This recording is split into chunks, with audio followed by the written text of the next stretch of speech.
Hello, I'm Dr. Drew Bogner, President of Molloy College, and I want to officially welcome you to the 2020 commencement proceedings. I want to begin by congratulating all the graduates for your accomplishments, but even more so for doing it in the midst of significant challenges. We are here in this digital space because of the pandemic disruptions that have carved up our normal lives over the past few months. I assure you that being in this digital space and not in person is an experience that I never wanted, but so too I did not want to be isolated from my children and their spouses for 8 weeks or from my colleagues and friends. Let me tell you what I am missing most about today. I miss the excitement that fills the arena, the buzz of 10,000 voices, the joyful gathering of parents, spouses, children, relatives, and friends. I miss the pomp, the tradition-laden procession. I miss the personalized mortar boards. I miss the hoots and hollers, the shout-outs. I miss the selfies. I miss your well-practiced and spontaneous victory celebrations. I miss the handshakes, all 1,200 of them. Frankly, I miss all of you. We are keenly aware that these last few months have presented us with challenges. Our normal routines seem like distant memories or early morning dreams. Our lives have changed radically, and we long to return to the pre-pandemic day. But will our lives really ever be the same? Have we been changed by what we have just intensely experienced? Will we be the same person, or have we learned something about ourselves, about others, and about our society? As many of you know, I grew up in Kansas. And the best thing about growing up in Kansas was that Colorado and the Rocky Mountains was just one day's drive away. During my 16th year, I traveled with my best friend to Rocky Mountain National Park to pit ourselves against the mountains, climbing the highest peaks in the park that pierced the sky at elevations above 14,000 feet. We hiked in and up and back out, traveling 16 to 18 miles a day. The next year, we traveled to the western edge of Colorado, where it borders northern Utah, to Dinosaur National Monument to shoot rapids in an open-holed canoe on the Green River. We had a truck with one of our dirt bikes tied up in the bed and our canoe strapped over the topper. We arrived at the park only to find out that the open-holed canoe was considered too dangerous for the river's rapids inside the park. Fortunately, a friendly gas station attendant informed us that people put in above the park at Flaming Gorge Reservoir and float to the monument's boundaries. So we bought a map of the river that showed the location of all the rapids, drove the dirt bike to a picnic area on the northern fringe of the National Monument, loaded up the canoe, and began our adventure. The first day we passed a few other travelers, but soon we were alone on the river. On the second day we came to Red Creek Rapids, the only named rapid we would encounter. We beached the canoe and walked along the river, picking out our route through the eddies and boiling river, and then pushed off into the strong current. You look for and follow the V-shaped patterns in the water, since these are formed by the water pushing away from the rocks and boulders. I was in the front of the canoe, and when we entered the first V, the water rushed headlong over me into the canoe. The second V did the same, and soon the canoe was half filled with water. It was now an immovable metal log. We slammed into rocks, but fortunately we had chosen the side of the river near the sloping bank and not against the jagged cliffs. So we scrambled out of the canoe into the frigid 35-degree water and pulled it to shore. Did these adventures change me? Yes, they did.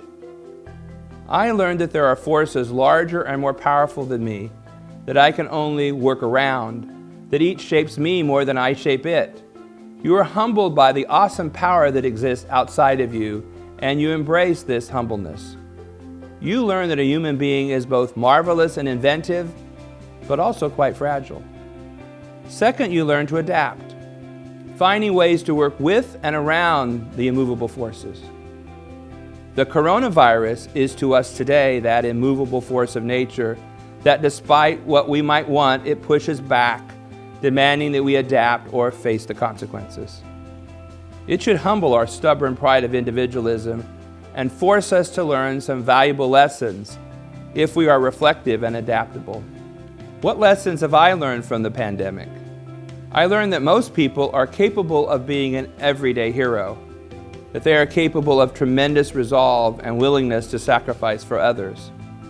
I learned that we are all socially dependent, that we need others, that this attribute is so essential that we will find creative ways to connect and support each other. I learned that most people are kind and giving.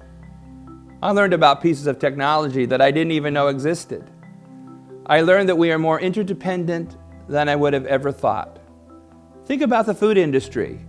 It relies on those who own the land and take the risk, those that plant, those that pick, those that process the food, those that transport it, and those that stock the shelves. I learned that we are all inventive and creative beings, that we will find ways to share who we are and what we feel. What lessons have you learned about yourself? What lessons have you learned about what is most important in life and how you would spend your time in the future? What lessons have you learned about the purpose of society and how it should be structured? I'm going to ask you to lean into the emotions that you have felt during this pandemic, the frustration, the anxiety, the worry. I want you to take a moment and remember how you felt at times, the isolation, the exhaustion, and the fear. Remember what you sacrificed. Remember what others have sacrificed. Embrace these feelings deeply for a moment and ask yourself whether you will make sense of all these emotions, of all the disruptions, and of all the sacrifices by pledging to be a better person and work to build a better society. I've been a college president for 20 years, and my role has given me real insight into the workings of society. I know that education is fundamental. It is how we pass on our essential knowledge and values.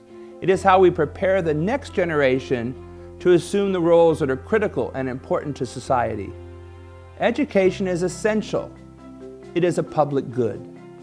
For those like you and me that have now experienced what a disruption in education can mean, we can see more clearly how important it is and the need for investment in learning and schools. So too we have come to see the absolute importance of our healthcare system, from the primary care practitioners to hospitals, to public health, to the pharmaceutical industry and manufacturing base. We have all seen the cracks in our system and the need to build up this common good.